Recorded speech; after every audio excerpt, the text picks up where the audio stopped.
నమస్తే, welcome to big TV. నేను మీ గౌతమి. అయితే ప్రజెంట్ ఏంటంటే ఎల్బీ నగర్లోని ఒక దారుణమైన సంఘటన చోటు చేసుకుంది. ఇప్పుడు ప్రజెంట్ మనం అదే లొకేషన్లో ఉన్నాము. అయితే అప్పు తీసుకోవడం అనేది ఎంత నేరం, అసలు అప్పు తీసుకున్న తర్వాత ఇట్లాంటి సంఘటనలు జరుగుతాయని ఈ ఇన్సిడెంట్ ఏంటంటే అప్పు తీసుకునే వాళ్ళకి భయం పుట్టేటట్టు చేస్తుంది అనమాట. సరోజ్ని అలాగే నరసమ్మ ఎవరైతే ఇద్దరు ఉన్నారో, ఇది సరోజ్ని యొక్క ఇల్లు అండి. ఇది రెంటెడ్ హౌస్. అండ్ నరసమ్మది ఏంటంటే ఆ పక్క సందులోనే ఉంటూ ఉంటారు. ఆమెది ఏంటంటే ఓన్ హౌస్ అనమాట. అయితే ఈ నరసమ్మ దగ్గర ఈ సరోజ్ని అన్న ఆవిడ ఒక 20,000 రూపాయలు అప్పుగా తీసుకోవడం జరిగింది. అండ్ అప్పుగా తీసుకున్న తర్వాత తిరిగి ఇవ్వని పక్షం అనమాట. అంటే వడ్డీకి ఆమె ఏంటంటే 20,000 రూపాయలు తీసుకురావడం జరిగింది. అండ్ వడ్డీ కూడా ఆమె కట్టలేదు, వడ్డీ కూడా టైంకి ఇవ్వడం లేదు అనేది ఇక్కడ తెలుస్తోంది. అండ్ అలాగే నరసమ్మ ఎవరైతే ఉన్నారో ఆమె వచ్చి అప్పు చెల్లించమని ఒత్తిడి పెట్టడం కూడా ఇక్కడ జరిగిందనమాట. అయితే సరోజ్ని ఎలాగైనా సరే ఆ డబ్బులు తిరిగి ఇవ్వాలి అని చెప్పి ఒత్తిడి చేసి అలాగే ఇంటి దగ్గరికి వచ్చి కొంచెం గొడవ కూడా పెట్టి వెళ్ళినట్టు మనకి అందుతున్న సమాచారం. అయితే దీనికి సంబంధించి ఆమె ఇలా గొడవ పెట్టింది, అప్పు తిరిగి ఇవ్వాలి అని చెప్పి ఎక్కువ ఒత్తిడి చేస్తుందని చెప్పి సరోజ్ని ఎవరైతే ఉన్నారో వెంటనే వెళ్ళి సుత్తితోని ఆమె మీద దాడి చేశారు. సో ఆమె నరసమ్మ ఎవరైతే ఉన్నారో దాడి చేసిన తర్వాత వెంటనే స్పాట్లో చనిపోయినట్టు కూడా తెలుస్తోంది. ఈ అంత ఇన్సిడెంట్ కూడా ఏంటంటే నైట్ జరిగింది. అసలు నిజాలు ఏంటి, అసలు ఏం జరిగింది, కేవలం అప్పు తీసుకున్నందుకే కారణమా లేకపోతే ఇతర కారణాలు ఏమైనా ఉన్నాయి? ఇక్కడ కొంతమంది అయితే ఉన్నారు కాలనీ వాసులు, వాళ్ళతో మాట్లాడి తెలుసుకుందాం. యాక్చువల్లీ ఆమె చనిపోయిందని తెలిస్తేనే వచ్చా నేను. ఓకే. వచ్చి చూసేసరికి ఆమె అవతల గదిలో పడి ఉంది, చనిపోయి ఉంది. ఎవరు? నరసమ్మ. ఆమె బాడీ ఇక్కడనే ఉందా? బాడీ నైట్ నేను వచ్చినప్పుడు, అంటే నేను వచ్చింది 9:40కి. యాక్చువల్లీ వచ్చేసరికి పైన నేను ఫాస్ట్గా వెళ్ళిపోయినా చూసిన తర్వాత ఇక్కడ ఉన్న వాళ్ళందరూ అనుకుంటున్నారు ఏమని, ఆమె కూరాడడానికి వచ్చింది, మెట్ల మించి జారి పడిపోయింది అంటే మరి మెట్ల మీద ఎక్కడ లేదు బ్లడ్, నాకు డౌట్ వచ్చింది.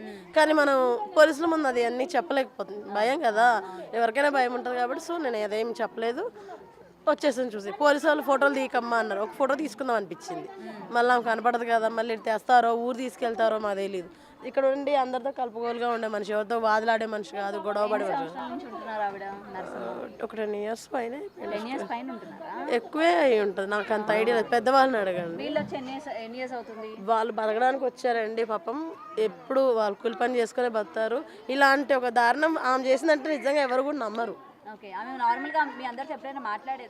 చాలా నిన్న మొన్ననే ఆ పిల్లగాడు మా ఇంటికి గేట్ పెట్టాలి కొడుకు, ఆ పిల్లగాడు లేడు మా ఇంటి దగ్గర ఉన్నాడు ఈ ఇన్సిడెంట్ జరిగినప్పుడు.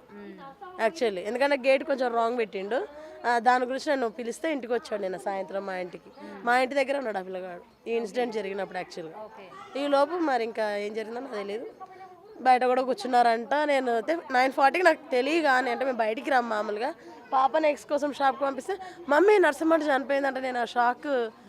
అంటే మనకు తెలిసిన వాళ్ళు చనిపోయారంటే ఎట్లుంటుంది, అందులో మా అమ్మ ఏజ్. పోలీసులు ఎవరు కూడా నన్ను ఆపలే, ఫాస్ట్గా వెళ్ళిపోయినా పైన చూసిన అవతలంలో ఆమె పడిపోయింది.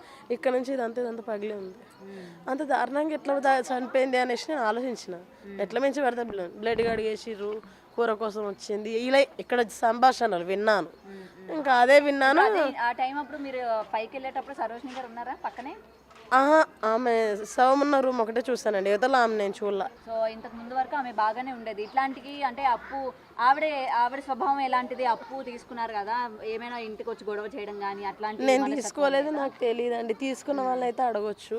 ఒకవేళ డబ్బులు ఈ మధ్య కూడా చాలా మందికి ఇచ్చిందంట, బాగానే డబ్బులు ఇస్తుంది, వడ్డీలకి ఇస్తూ ఉంటారు. ఇది 5:30-6 గంటల వరకు జరిగినట్టుంది సాయంత్రం.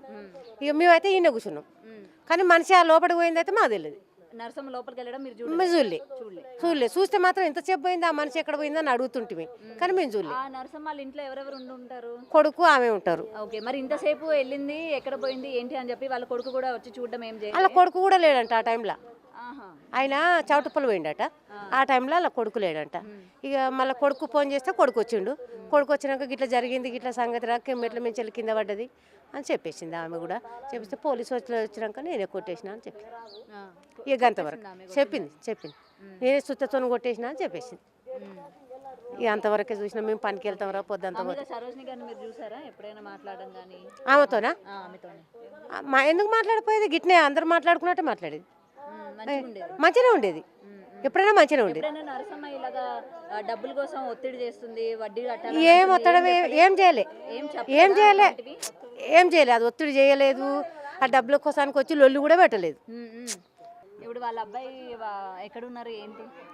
అలా అబ్బాయి పోలీస్ స్టేషన్లో తల్లి పిల్ల ఇద్దరు ఇది అందులోనే ఉంటారు.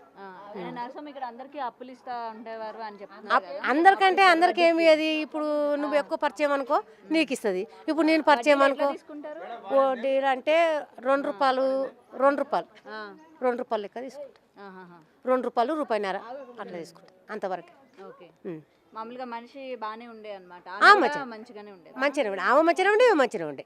ఏం లొల్లిళ్ళు పంచాయతీలు అయితే ఎన్నడూ ఏం లేవు. మేము చూడంగానే అయితే ఎన్నడూ లేవు. ఓకే, ఎప్పుడు డబ్బుల కోసం ఇంటి ముందుకు వచ్చి గొడవ పెట్టడం వచ్చేది కానీ ఇట్లా వచ్చేది కూర్చునేది.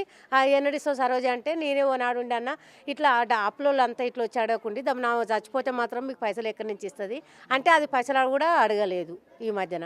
నేను 6:30 దాకా ఇక్కడనే ఉన్నా మేడం. నేను ఇక్కడ అన్నం కూడా తిన్నా ఇక్కడ కూర్చొని. ఆ టైం అప్పుడు సరోజ బయట కనిపించిందా మీకు? కూసుంది మేడం, కూసుంది మాట్లాడింది. ఇక ఆ ముసలమ్మ లేదు, ఆ ముసలమ్మ నేను ఇక్కడ కూర్చొని మాట్లాడినాము. ఫినాయిల్ తెచ్చింది, దేనికన్నా అడిగినాము. ఇంకొక మా అప్పు అడగనికి వచ్చింది, ఆమెకు సమాధానం చెప్పింది. ఇక లోపలికి పోయింది. నేను 7:30 వరకు నేను డ్యూటీకి వెళ్ళిపోయినా. ఇక నేను మీరు నార్మల్గా ఎప్పుడైనా ఆమెతో పాటు మాట్లాడడానికి ఇంటికి వెళ్తారా? ఇంట్లో లోపలికి పోయేది లేదు. ఇక గిట్ల బయట ఉంటే ఇక ఆకిలి గిట్ల ఊగుతుంటే ఇక మాట్లాడేది అంతవరకే. నేను లోపలికి ఇట్లా ఏం పోకపోయేది. ఇట్లా పని పోతున్నా ఒకసారి వచ్చిన ఇట్లా అనేది ఇక అంతవరకే. ఓకే, ఆమె బాగా అప్పులు చేసేదా? ఆమె అప్పులు చేసేది కాబట్టి మేము అడిగినాం, ఇంత అప్పులు ఎందుకు చేస్తున్నావు సరోజన. మరి వాళ్ళ ఆయన ఏం చేస్తూ ఉంటారు? వాళ్ళ ఆయన చచ్చిపోయాడు. ఆమె పిల్లగాన్ని మేము అన్నాం, ఒక్క పిల్లగానికి ఎందుకు ఇంత అప్పులు చేస్తున్నావు, ఏంది అది మీరు ఇద్దరు చేస్తున్నారు కష్టాలు, మీ కష్టాలు ఎక్కడ పోతున్నాయని మేము అడిగినాం. ఎవరు బాధ అలాగే తెలుసా అని అన్నది. ఇక మనం ఒకరి గురించి మనం బాధ్యత తీసుకోలేం కదా. నేను 3:30 కాడ కూర్చున్నా, ఇక్కడికి వెళ్ళి వచ్చింది అది ఫినాయిల్ బాటిల్ తీసుకొని. ఇక ఆమె నేను కూర్చున్నావా అప్పుడే వచ్చింది. నేను నరసమ్మకు 17,000 కట్టేది ఉంటే 18,000 కట్టినమ్మా అన్నది. మరి నాకెప్పుడు ఇస్తావంటే చివరాగానే ఇస్తాను. నాకు తెచ్చిచ్చినాక ఏమో ఇట్లా తిరుగుతున్నావు అంటే నేను కూర వండలేమో కొంచెమే గోకరకాయ వండినా ఆకలి అవుతుందని మీదికి పోయింది. ఇక ఏమైందో తెలియదు మాకు. ఇక్కడికి వెళ్ళి ఓ పిల్లగాడు పోతుండు, నేను లేచిన బాత్రూమ్ కానీ పోదామని నరసమ్మ కింద దారి పడ్డదనంగా ఇంటికి పోయినా. ఇంటికి పోతే ఇంటికి తాళం ఉంది, లాకుంది. మళ్ళీ ఇక్కడికి వచ్చే ఇక ఈమెను లేపిన, నరసమ్మ చచ్చిపోయిందంట లేవని పోలీసులకు ఫోన్ చేయని నేనే చెప్పిన. మీరే చెప్పారు. అయితే చెమటలు వస్తున్నాయి ఆయనకి. పోలీసులకు ఫోన్ చేస్తే ఒకసారి చేస్తే రాలే, ఇంకొకసారి చేయన్న చేసిండు. అది చేసినాక 1/2 గంటకు వచ్చారు. అంటే మొత్తం కూడా కాలనీ వాసులు చెప్తున్న మాటల్లో ఏంటంటే ఈ సరోజ్ని అలాగే నరసమ్మ ఎవరైతే ఉన్నారో వీళ్ళిద్దరు కూడా ఇక్కడే నివసిస్తూ ఉన్నారనమాట. ఈవిడ కూడా కొన్ని ఇయర్స్ నుంచి ఉంటున్నారు. అలాగే నరసమ్మ ఎవరైతే ఉన్నారో ఆవిడ ఓన్ హౌస్ ఉంటూ ఉన్నారు కదా. అయితే వీళ్ళిద్దరూ అప్పు తీసుకున్నది నిజమే. అండ్ నరసమ్మ ఎవరైతే ఉన్నారో అప్పులు ఇస్తూ ఉంటారంట వడ్డీకి. అండ్ ఆ వడ్డీ కూడా రీజనబుల్గానే ఉంటుంది, అంటే ₹1.5-2 ఇస్తూ ఉంటారని అయితే ఇక్కడ కాలనీ వాసులు చెప్తా ఉన్నారు. అండ్ మరి ఏం జరిగింది ఏంటి అనేది మనకి క్లుప్తంగా కానీ ఒకసారి కానీ చూస్తే ఈ ఆల్రెడీ సరోజ్ని ఎవరైతే ఉన్నారో హస్బెండ్ అయితే లేరు, మామూలుగా బాబుతోనే ఆమె అయితే ఇక్కడ నివసిస్తూ ఉన్నారు, రెంటెడ్ అనమాట. అండ్ సుత్తుతోని ఆమె నరసమ్మ తల అయితే బద్దలుకొట్టడం జరిగింది. అండ్ మొత్తం కూడా ఈ కొడుకు ఎవరైతే ఉన్నారో ఇప్పుడు మనం మాట్లాడాం కదా, పక్కింటి వాళ్ళ ఇంట్లోనే అబ్బాయి అయితే ఉండడం జరిగింది, వాళ్ళ ఫ్రెండ్స్ ఇల్లు అని చెప్పి వెళ్ళి. అండ్ ఇంటికి వచ్చి చూసేసరికి ఆ డెడ్ బాడీ ఉన్నసరికి పోలీసులకి ఇన్ఫార్మ్ చేయడం కూడా జరిగింది ఆ అబ్బాయి. వెంటనే పోలీసులు వచ్చి నిజాలు ఏంటి అని అడిగితే ఆమెనే సరోజ్ని ఒప్పుకోవడం జరిగిందనమాట. అవును నేనే చంపేశానని అయితే ఆమె నోటితో ఆమెనే ఒప్పుకున్నట్టు ఇక్కడ మనకి కాలనీ వాసులు అయితే చెప్తా ఉన్నారు.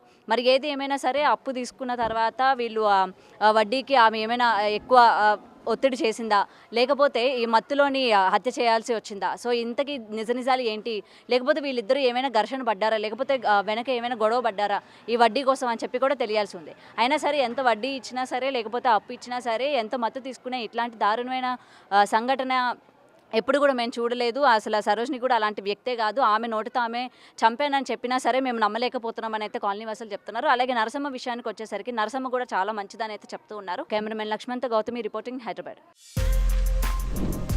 For more videos like this, subscribe Big TV channel.